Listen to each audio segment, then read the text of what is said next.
जिस state of हार्मोज को बंद करने के आरोप ईरान पर लग रहे थे, जिसकी वजह से पूरी दुनिया में गैस और तेल का भयानक संकट खड़ा हो गया है, क्या ईरान ने उस स्टेट ऑफ हार्मोज को खोलने का ऐलान कर दिया है? आखिर इतनी बुरी तरह से इजराइल के एक मंत्री को फील्ड पर उतरकर वीडियो बनाकर पूरी दुनिया को क्यों सकते में डालना पड़ा और बताना पड़ा कि आज अगर इजराइल का यह हाल हुआ है तो कल रोम का भी हो सकता है। बड़ी अजीब बात है दोस्तों, दुनिया के इतने सारे देश, उन देशों में इतने सारे नेता, कोई एक नेता नहीं है जो इस युद्ध को अब तक रुकवा दे, क्योंकि ये युद्ध ऑलमोस्ट शायद एक दो दिन में 25वें दिन तक आ जाएगा।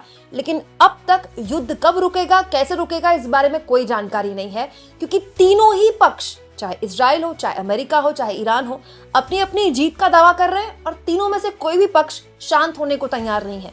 इस बीच एक बहुत बड़ा ऐलान किया गया है ईरान द्वारा। दोस्तों, ईरान के प्रेसिडेंट ने, उनके राष्ट्रपति ने एक बहुत बड़ा ऐलान किया है उस स्टेट ऑफ हार्मोज को लेकर, जिसमें बहुताया जो शिप्स है, जो वेसल्स हैं, ऑयल वेसल्स, जो फंसे हुए हैं और पूरी दुनिया में तेल और गैस का, खास तौर पर गैस का एक बहुत ही बुरा संकट खड़ा हो गया है। दोस्तों, ये तो सच है कि ईरान जब तक इस स्टेट ऑफ हार्मोज को बंद रखेगा तब तक पूरी दुनिया में एनर्जी क्राइसिस तो रहेगा। लेकिन सच्चाई ये है कि ईरान के खिलाफ अब ये एक चीज़ भी इस्तेमाल हो रही है, क्योंकि अगर दुनिया के किसी भी कोने में कोई शख्स है और उसको किसी भी तरह की दिक्कत होती है आवाजाही में, चाहे तेल को हो, चाहे तेल को लेकर हो या गैस को लेकर हो, आज नहीं तो कल उसका गुस्सा फूटेगा ही फूटेगा कि भाई किसी और युद्ध में मुझे क्यों धकेला जा रहा है। दोस्तों, एक ऐसे माहौल में जब ईरान फिलहाल के लिए जो वॉर नैरेटिव बन रहा है पूरी दुनिया में, उसमें फिलहाल अमेरिका और इजराइल से आगे चल रहा है, वहां के राष्ट्रपति ने एक बहुत बड़ा बयान दिया है स्टेट ऑफ हार्मोज को लेकर। उन्होंने कहा है, ईरान को मानचित्र यानी कि मैप से मिटाने का भ्रम एक इतिहास रचने वाले राष्ट्र की इच्छा के विरुद्ध हताशा को दर्शाता है। धमकियां और आतंक केवल हमारी ताकत को और मजबूत करते हैं। हॉर्मोज जल डबरू मध्य पर उन लोगों को छोड़कर सभी के लिए खुला है जो हमारी धरती का उल्लंघन करते हैं। हम युद्ध के मैदान में इन बेबुनियाद धमकियों का दृढ़ता से सामना करते हैं। दरअसल ईरान के राष्ट्रपति ये कह रहे हैं कि जो स्ट्रेट ऑफ हार्मोज है वो हमारे दुश्मनों के अलावा सबके लिए खुला है। एक्चुअली में ईरान इसके जरिए पूरी दुनिया को एक संदेश दे रहा है। क्यों? क्योंकि सच्चाई ये है दोस्तों कि कम ही सही लेकिन भारत के शिप्स भी आ रहे हैं, और करीब 24 घंटे पहले जापान को लेकर भी खबर आई थी कि जापान और ईरान में भी सहमति बन गई, अब जापान के शिप्स भी आएंगे। चीन के तो कभी रुके ही नहीं थे। तो इसके अलावा दोस्तों पाकिस्तान और बांग्लादेश के भी आए हैं शायद इस बीच। तो पॉइंट ये उठाया है ईरान ने कि हमने तो कोई स्टेट ऑफ हार्मोज नहीं रोका हुआ है। अगर ये जो आवाजाही है वो रुकी हुई है तो केवल उन लोगों के लिए जिन्होंने हमारी सरजमी का सम्मान नहीं किया, हमारे दुश्मनों के लिए हमने ये बंद किया है। वहीं दूसरी ओर खुद इजराइल के प्रधानमंत्री को फील्ड पर उतरना पड़ा। दोस्तों, ये जो फोटोज हैं ये इजराइल के प्रधानमंत्री नेतन्याहू द्वारा शेयर की गई है। आप जानते हैं ईरान ने इजराइल के दो प्रमुख इलाके अरड और डिमोना पर हमला किया। इनफैक्ट डिमोना के लिए माना जा रहा है कि ये इजराइल की न्यूक्लियर साइट्स थी, उसके आसपास भी कहीं हमला हुआ है। और वहाँ फील्ड पर उतरकर खुद नेतन्याहू लोगों से मिले, उन्होंने उनका दुख साझा किया, वहाँ मीडिया से भी बात की और उन तस्वीरों को पूरे दुनिया में फैलाया गया। देखिए, बाकायदा ये कुछ सेकंड का वीडियो है। दोस्तों, ये इजराइल के एक फॉरेन अफेयर्स स्पोक्स पर्सन का है, मतलब विदेश मंत्रालय में जो प्रवक्ता होते हैं ना, उनके द्वारा ये वीडियो शेयर किया। 37 सेकंड का ये वीडियो है। इसमें जो विदेश मंत्रालय के प्रवक्ता हैं वो बता रहे हैं पूरी दुनिया को कि देखिए ये जो बिल्डिंग्स है ना, इनका जो हाल ईरान ने किया है, हमारी बिल्डिंग्स मतलब इजराइल की बिल्डिंग्स, ये कल को रोम भी हो सकता है, मतलब रोम में भी ईरान ही कर सकता है। देखिए video. Come with me. I want to show you something.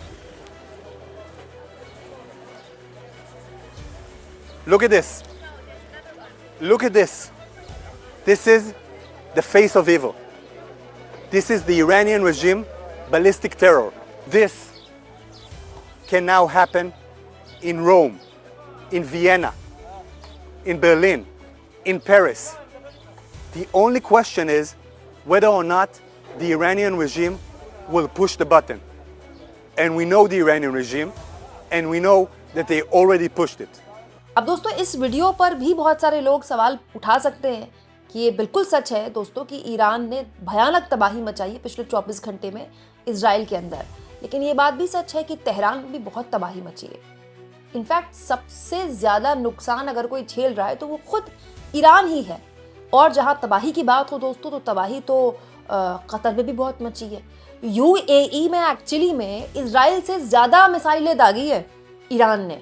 और दोस्तों दुबई तो उसका इंटरनेशनल एयरपोर्ट तो कितनी बार बंद करना पड़ा। और जहां तक बात है दोस्तों वीडियो दिखाने की या फोटोज दिखाने की, तो इस तरह की जोर आजमाइश तो तेहरान द्वारा भी की गई है, ईरान द्वारा भी की गई है। देखिए ईरान के तेहरान टाइम्स द्वारा ये कुछ दिन पहले एक फ्रंट पन्ने पे, उसके न्यूज़पेपर के फ्रंट पन्ने पर वो 160 बच्चे जो अपने स्कूल में पढ़ने गए थे, सिर्फ अपने स्कूल में पढ़ने गए थे, उनके ऊपर मिसाइल दागी गई, उनकी फोटोज भी शेयर की गई थी। अब आप इन बच्चों को देखिए दोस्तों, ये छोटे बच्चे हैं। लोग कहते हैं कि ये बच्चे शहीद हो गए, लेकिन अगर सही मायने में देखा जाए दोस्तों तो ये बच्चे शहीद होने के लिए नहीं गए थे। दोस्तों इनमें से जो बच्चे हैं, बहुताया कोई साइंटिस्ट बनना चाहता होगा, कोई रिसर्चर बनना चाहता होगा, कोई शायर बनना चाहता होगा, कोई पेंटर बनना चाहता होगा, कोई हो सकता है कि आने वाले भविष्य में आज से बेहतर दुनिया हमारे लिए बनाए, एक बेहतर लीडर बनता, एक फिलोसोफर बनता, जो उनकी इच्छा होती वो बनता, लेकिन वो नहीं बन पाए क्योंकि उनके स्कूल में मिसाइल दागी गई। हैरानी इस बात की है कि ये अमेरिका का मीडिया खुद कह रहा है कि ये अमेरिका ने किया, लेकिन अमेरिका के प्रेसिडेंट ने पल्ला झाड़ दिया कहते हुए कि ये तो ईरान ने ही खुद किया होगा, हम जांच कर रहे हैं, हमने तो नहीं किया है। ये बात सही है दोस्तों कि इजराइल के जो स्पोक्स पर्सन है फॉरेन मिनिस्ट्री की, वो जो वीडियो दिखा रहे हैं वो किसी के घर है, और चाहे तबाही इजराइल में हो, चाहे तेहरान में हो, चाहे वो किसी स्कूल में हो, चाहे दुनिया के किसी भी कोने में हो, तबाही होती है दोस्तों। लेकिन सच्चाई ये है कि अगर इजराइल में तबाही है और वो वीडियो दुनिया को दिखाई जा रही है, तो इस तरह की फोटोज भी तो दुनिया देख ही रही है ना। तो बड़ा सवाल ये है दोस्तों कि अब आगे कहां का रास्ता जाएगा। देखिए आज रात तक, ऑलमोस्ट आज आधी रात तक, जो अमेरिका के राष्ट्रपति ट्रंप ने 48 घंटे का ब्लैकआउट कर देने का एक धमकी दी है ईरान को, वो आज रात खत्म हो जाएगी। दरअसल अमेरिका के राष्ट्रपति ट्रंप ने स्टेट ऑफ हार्मोस को लेकर धमकाया ईरान को कि 48 घंटे में अगर उन्होंने ये मार्ग नहीं खोला तो वो ईरान की जो एनर्जी रिसोर्सेज है, मतलब जहां से वो बिजली बनाता है, उस पर हिट करेगा। और अमेरिका के राष्ट्रपति के इस बयान के बाद ईरान की तरफ से भी बयान आया था कि अगर हमारे देश पे ब्लैकआउट करने की कोशिश की जाएगी, वहां की बिजली गायब करने की कोशिश की जाएगी, बिजली गायब मतलब फिर कुछ बचा ही नहीं, फिर तो इंटरनेट भी गायब, सब कुछ गायब, तो हम क्या करेंगे, हम जो आसपास के पूरे इलाके हैं ईरान के, मतलब गल्फ कंट्रीज के एनर्जी सोर्सेज पर भी हमला करेंगे, उनके पानी पर भी हमला करेंगे, और ऐसा हमला करेंगे जिसको आप ठीक भी नहीं कर पाएंगे। मतलब ऐसा लॉस हो जाएगा कि अभी तो जो हमले हुए हैं, चाहे वो कतर में हो, चाहे वो दूसरे रिफाइनरीज में हो, उनके लिए कहा जा रहा है कि 2-3 साल लगेंगे ठीक होने में, लेकिन ईरान ये कह रहा है कि अब जो हमला करेंगे उसके आप ठीक ही नहीं कर पाएंगे। तो अब आज रात तक का वक्त है, देखते हैं क्या हो पाता है। इनफैक्ट अमेरिका भी चाहता है बातचीत हो और सीज फायर हो। अमेरिका के राष्ट्रपति ट्रंप तो हर हाल में चाहते हैं, वो तो डोमेस्टिकली पॉलिटिकली इस वक्त बहुत जबरदस्त तरीके से घिरे हुए हैं। अमेरिका के गैस के प्राइसेस बढ़ रहे हैं, वहाँ विपक्ष बहुत जबरदस्त तरीके से ट्रंप पर हमलावर है, वहाँ पोल्स होते रहते हैं, हर दिन वहाँ पर पोल्स होते हैं, और वो पोल्स बताते हैं कि ऑलमोस्ट पहले 10 में से 6 था और अब 10 में से 7 जो ट्रंप के अपने सपोर्टर्स हैं वो नहीं चाहते कि इस युद्ध में वो अमेरिका को और फंसाएं।